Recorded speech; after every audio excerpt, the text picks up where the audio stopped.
E a gente avança agora para a dica de número 9. E a dica 9 é sobre atos administrativos. Mota, mas ato é um assunto gigante. É sobre os atributos do ato administrativo. Essa é a dica de número 9. Atributos dos atos administrativos. Vamos lá. Vou colocar aqui o padrão.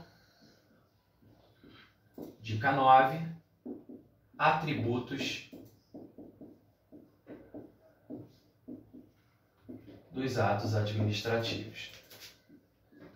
Então essa é a nossa dica de número 9, assunto também já cobrado em outras provas da FGV, então por isso a gente está aqui tratando dessa dica. Primeiro detalhe, o que são atributos? Atributos são características que o ato administrativo possui. Então, se aparecer na prova característica, fala assim, puxa vida, eu não sei as características, só sei os atributos. É a mesma coisa, atributo, característica. Cuidado só para não confundir com os elementos, porque elemento é a mesma coisa que requisito. Os elementos do ato administrativo têm nada a ver com os atributos. Uma coisa é uma coisa, outra coisa é outra coisa. Tá? Então, atributo, característica, elemento, requisito. Aqui a gente não vai falar de elementos ou requisitos agora, a gente vai falar dos atributos, características que o ato apresenta.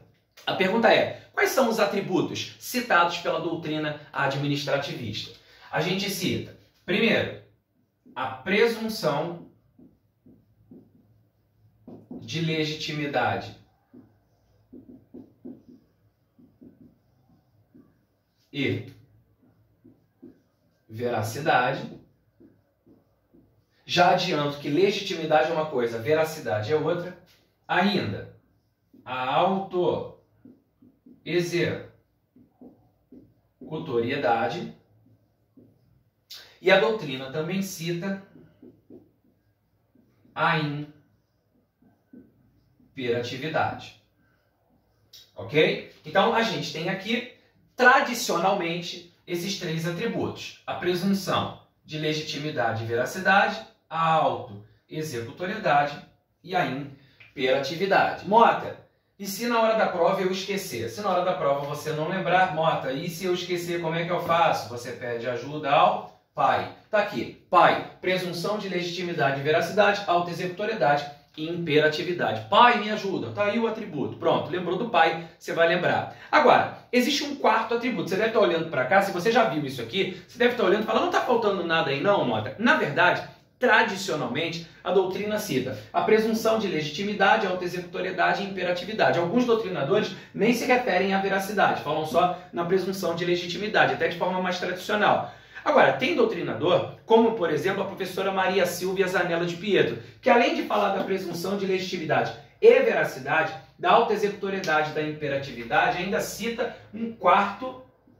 atributo, chamado tipicidade. A professora Maria Silvia Zanella de Pietro é entusiasta de um quarto atributo chamado tipicidade. Repare que tipicidade, aí aqui ainda entra o T.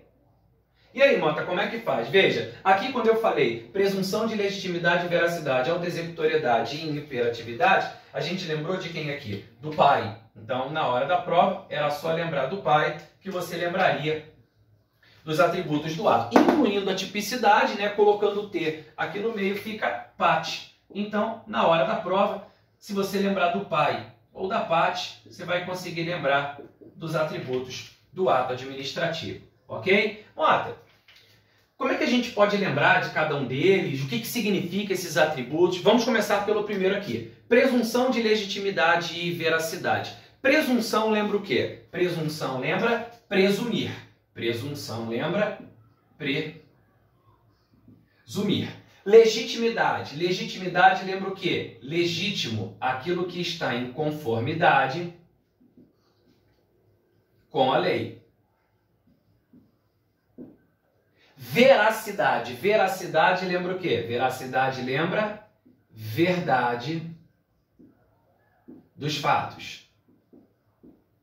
Pois bem, a gente tem aqui então o atributo da presunção de legitimidade e veracidade. Já adianto que legitimidade e veracidade são diferentes. Tá muito claro aqui, né? Eu acho que ficou muito claro isso aqui. Ó, ficou muito claro. Presumir a legitimidade é uma coisa, presumir a veracidade é outra. O que é a presunção de legitimidade? É a presunção de que o ato praticado esteja em conformidade com a lei. Como a gente sabe, um dos princípios expressos na Constituição Federal é o princípio da legalidade. E de acordo com o princípio da legalidade, a administração só pode fazer o que a lei determina, só o que a lei permite, só o que a lei autoriza. Sendo assim, se a administração só pode fazer o que a lei permite, quando ela pratica um ato, quando um agente pratica um ato, quando a administração materializa a sua vontade, você parte da premissa de que aquele ato seja legal ou que ele seja ilegal. Legal. Então você presume a legalidade, a legitimidade desse ato praticado pela administração. Agora, você está apenas presumindo. Você parte da premissa de que ele esteja em conformidade com a lei. Ei, quem praticou esse ato? Foi a administração? Ah, então presumo que ele seja legal. Não é assim? Só que eu estou apenas presumindo. Eu não estou afirmando, eu estou presumindo. Então, admite-se ou não prova em contrário? Sim, eu parto da premissa de que o ato seja legítimo, mas lá na frente eu posso me convencer de que não é. Porque um particular chegou lá, trouxe a prova e falou assim, olha só, você presumiu que seu ato fosse legítimo, achou todo bobo que seu ato estava legal, mas não tá. Olha aqui, o ato que você praticou é ilegal. Então, essa presunção, ela admite prova em contrário. Por isso, é uma presunção relativa. A presunção nos atos administrativos é uma presunção relativa, também chamada de presunção iuris tantum, presunção iuris tantum, ou seja, presunção relativa, admite-se prova em contrário. Se a presunção fosse absoluta, como é que você admitiria prova em contrário? Não é assim, o ato é legítimo e ponto final, não, eu presumo que seja até que se prove em contrário. Já no caso da presunção de veracidade, também presunção, eu estou presumindo que os fatos narrados sejam o quê? Verdadeiros. Ok? Cuidado para não confundir com a presunção de legitimidade. Aqui também, como eu disse, presunção. Imagina o seguinte, vamos imaginar, hipoteticamente, tá aqui, imaginemos que eu tenha em mãos um documento expedido pela administração. A administração expediu uma certidão. Beleza? Joia.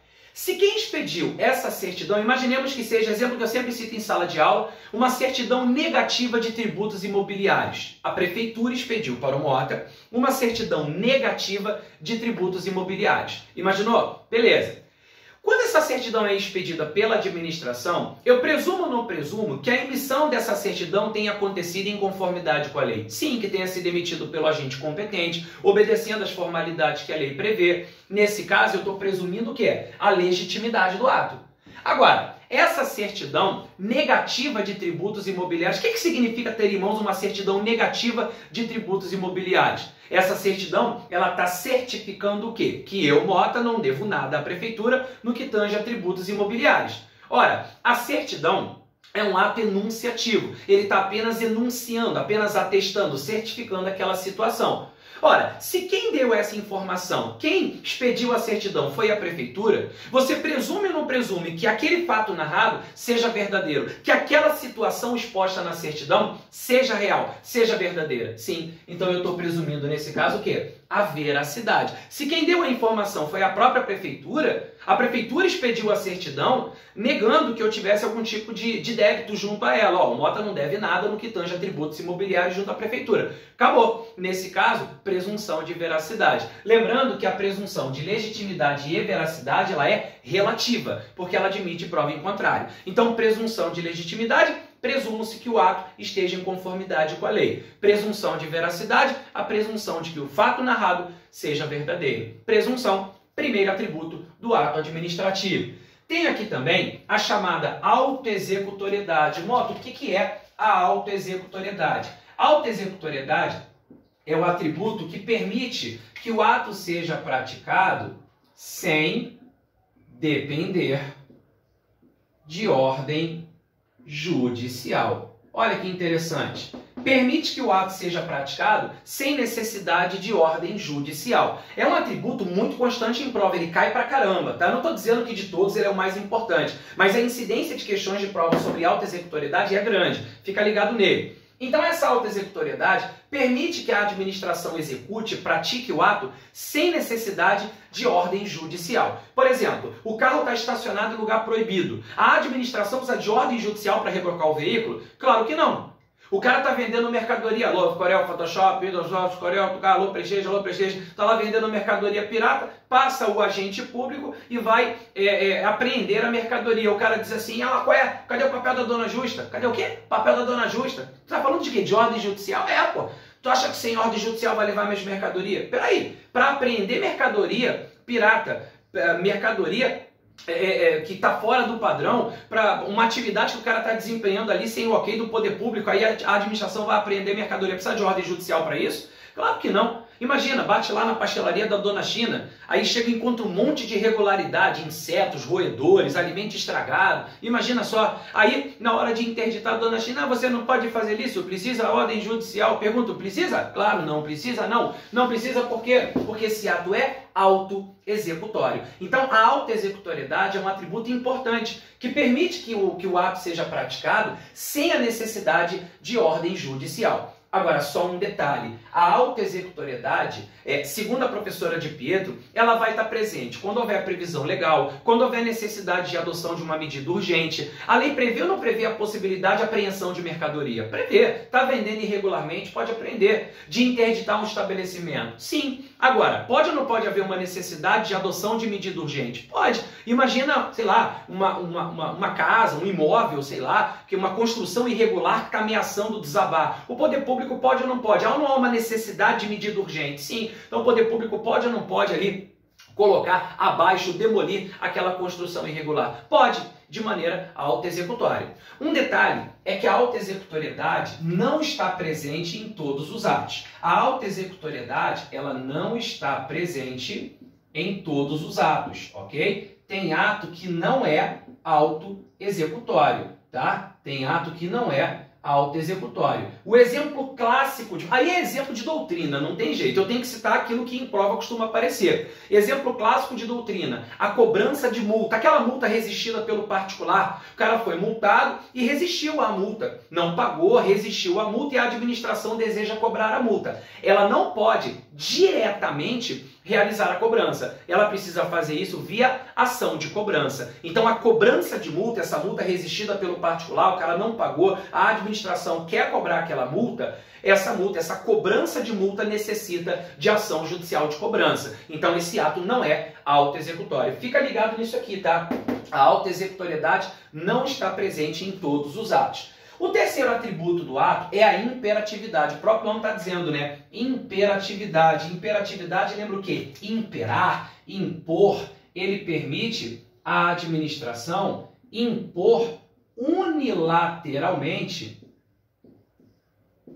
uma obrigação, uma vontade, ok? Ele permite à administração, de forma unilateral, impor essa vontade. Aqui, isso é feito independentemente da concordância do particular. Então, independentemente da concordância do particular, a administração aqui está impondo essa vontade. Essa imperatividade, como o próprio nome sugere, imperatividade lembra império, imperar. A administração aqui está se valendo do princípio da supremacia do interesse público, certamente você já ouviu falar dele.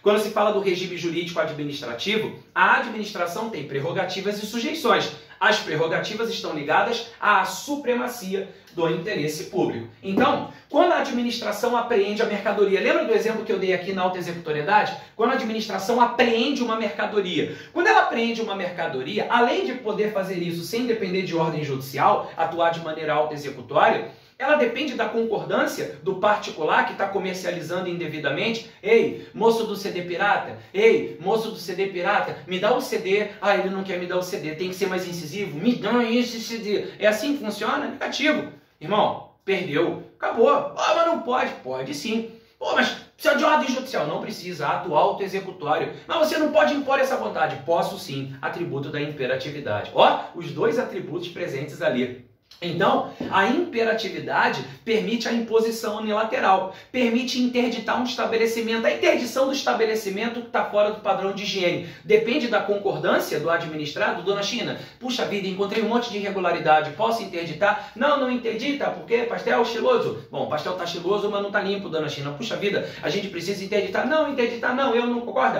Se a senhora não concorda, eu vou tentar outro dia. Não é assim. Então, volto a dizer, a imperatividade permite a imposição unilateral independentemente da concordância desse particular. Essa imperatividade decorre de um poder chamado poder extroverso. Olha que interessante.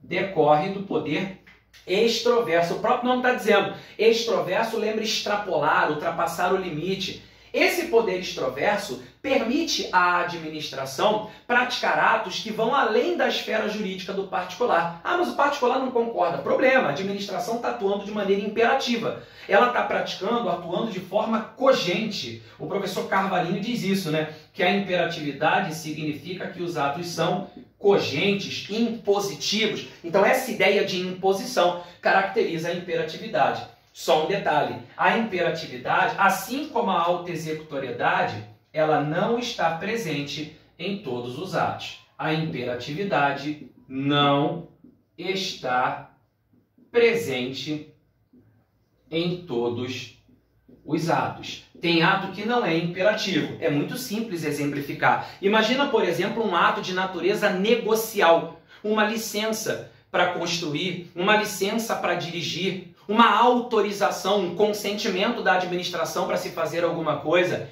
Atos negociais não gozam de imperatividade. Eu citei agora há pouco, quando eu falei da presunção de legitimidade, esse primeiro atributo está presente em todos os atos. Segundo a doutrina, a presunção está presente em todos os atos. Esses dois não, tá? Pois bem, quando eu falei da presunção de legitimidade aqui, a gente estava falando da questão de presumir a conformidade com a lei. Eu dei o exemplo de uma certidão expedida pela administração, presumindo a veracidade da informação. Certidão é ato enunciativo, assim como é um atestado, como é um parecer. Cadê a imperatividade de uma certidão? Não. Então, atos negociais, atos enunciativos, eles não gozam desse atributo da imperatividade. E, por fim, a tipicidade. A tipicidade é citada pela professora de Pietro, por isso que ela ficou um pouco à parte aqui. Tem doutrinador que não cita a tipicidade. Mas a professora de Pietro, quando ela fala da tipicidade, ela diz que tipicidade significa que o ato deve corresponder a figuras previamente definidas pela lei. A figuras previamente definidas pela lei, como aptas a produzir determinados resultados. Então, o ato deve corresponder a figuras previamente definidas pela lei como aptas a produzir determinados resultados. Bom, não precisa ir muito longe, né? A tipicidade, o ato deve corresponder a figuras previamente definidas pela lei. Aqui já disse tudo. Tipicidade lembra o quê? Algo que está tipificado, previsto expressamente. Ora, esse atributo da tipicidade, ele obviamente é decorrência lógica direta do princípio da legalidade. Se a administração só pode fazer o que a lei permite, então obviamente, se ela só pode fazer o que a lei permite, fica muito evidente que o ato que ela pratica tem que estar configurado na lei, que o ato deve corresponder a algo que a lei prevê. Isso para o administrado é uma garantia. Qual é a garantia que o administrado tem com a tipicidade? A de que ele só pode sofrer os efeitos de ato que tem previsão onde? Na lei. Então, essa tipicidade decorre diretamente do princípio da legalidade, porque o ato deve corresponder a figuras previamente definidas pela lei. Então, esses aqui são os atributos dos atos. A professora de Pietro, ainda sobre a tipicidade, ela diz que a tipicidade está presente nos atos unilaterais. Ela diz que nos contratos não, porque o contrato tem natureza consensual. Mas ela diz que nos atos unilaterais a tipicidade está presente. Então, aqui demos uma analisada, né, sobre atributos do ato. Mota, mas por que tu colocou essa dica aí? Atributos do ato: presunção de legitimidade e veracidade, autoexecutoriedade, imperatividade, tipicidade. Tu acha que em prova da FGV isso pode aparecer? Pega a folhinha, que essa dica de número 9 tem questões aí. Olha só o que eu trouxe para você, dá uma paquerada aí. Olha só a questão de número 1. Ela diz assim, ó: o Ministério Público ofereceu representação por prática de infração administrativa em face de sociedade empresária que deixou de observar o que dispõe o ECA, artigo 258, no que diz respeito ao acesso de criança ou adolescente aos locais de diversão e participação no espetáculo. A materialidade e a autoria do ilícito restaram demonstradas por meio de relatório de fiscalização e depoimento, ambos do oficial de justiça e da juventude, presente no espetáculo, que comprovam a prática da infração. Ou seja, ele notificou, ele autuou, colocou lá a descrição daquela infração. O ato administrativo consistente no citado relatório, subscrito pelo oficial de justiça, goza do atributo A, da imperatividade, razão pela qual a multa prevista no ECA pode ser imediatamente aplicada após a emissão do relatório. B, autoexecutoriedade, que exige prévia decisão judicial para a prática de todos os atos administrativos que decorrem do poder de polícia. A gente falou que a autoexecutoriedade não está presente em todos os atos, né? E mais, você não precisa de ordem judicial para praticá-lo quando o ato é autoexecutório. C, exigibilidade, segundo o qual o Poder Judiciário, por ato de seu oficial, pode exigir imediatamente o pagamento da multa prevista no ECA. D, tipicidade, que autoriza que qualquer ato contrário aos bons costumes constatado pelo oficial pode ser objeto de infração administrativa, independentemente de previsão legal. A tipicidade é exatamente o contrário, né? Letra E, presunção relativa de veracidade, prerrogativa presente em todos os atos administrativos que, contudo, admite prova em contrário pelo particular interessado. Aqui é o seguinte, ora, se o oficial fez a notificação daquela infração, você presume ou não presume que os fatos narrados ali sejam verdadeiros? Sim. Portanto, a resposta dessa questão, de que atributo a gente está falando? Associa o atributo ao enunciado. Estamos falando do atributo da presunção de veracidade, que é relativa, a gente já viu isso aqui. A resposta da questão número 1, com tranquilidade, é a letra E. Olha a questão número 2. Essa está suave, quase que uma definição. O servidor público ocupante do cargo de Guarda Civil Municipal de Salvador, no dia a dia, no exercício das suas funções, exerce diversas atividades, como executar segurança ostensiva, preventiva, uniformizada e aparelhada na proteção à população, bens, serviços, instalações do município. Para tal, esses servidores públicos praticam alguns atos administrativos com o atributo da autoexecutoriedade, que consiste em definição. O que é autoexecutoriedade? É o atributo que permite que o ato seja praticado, executado, sem necessitar de ordem judicial. Aí ele diz lá, letra A, ser cogente, obrigando todos que se encontrem em seu círculo de incidência, ainda que o objetivo a ser por eles alcançado contrarie interesses privados ou públicos. Peraí, primeiro, contrariar interesse público não pode. E mais, quando ele fala de ato cogente, ele está falando de imperatividade. Está fora a letra A. Letra B, ser de observância e execução vinculante a todos os administrados, tão logo haja intimação das pessoas cruzes. Letra C, viabilizar a execução dos atos pela autoridade administrativa por motivo de conveniência e oportunidade, por serem atos vinculados e obrigatórios. D, trazerem em si, quando praticados os atos, a presunção de legitimidade, ou seja, a presunção de que nasceram em conformidade com as devidas normas legais. Essa letra D está muito bonitinha, mas ela não é a definição de autoexecutoriedade, né? Letra E, poder ser o ato tão logo praticado, em regra, imediatamente executado e seu objeto imediatamente alcançado, sem prévia intervenção do Poder Judiciário. Agora sim, número 2, letra E, definição de autoexecutoriedade, atributo que permite que o ato seja praticado sem depender de ordem judicial. Por fim, a questão número 3, um dos atributos do ato administrativo decorre da possibilidade de a lei prever que alcancem a realidade por iniciativa direta da administração pública, olha a chave para responder a questão, sem a necessidade de atuação do Poder Judiciário. Que atributo é esse? Autoexecutoriedade. A resposta do número 3 é a letra C, de churrasco da vitória. Falamos aqui, então, sobre os atributos do ato administrativo, dando as principais dicas. Dá uma revisada nesse ponto, pode ser importante para a sua prova.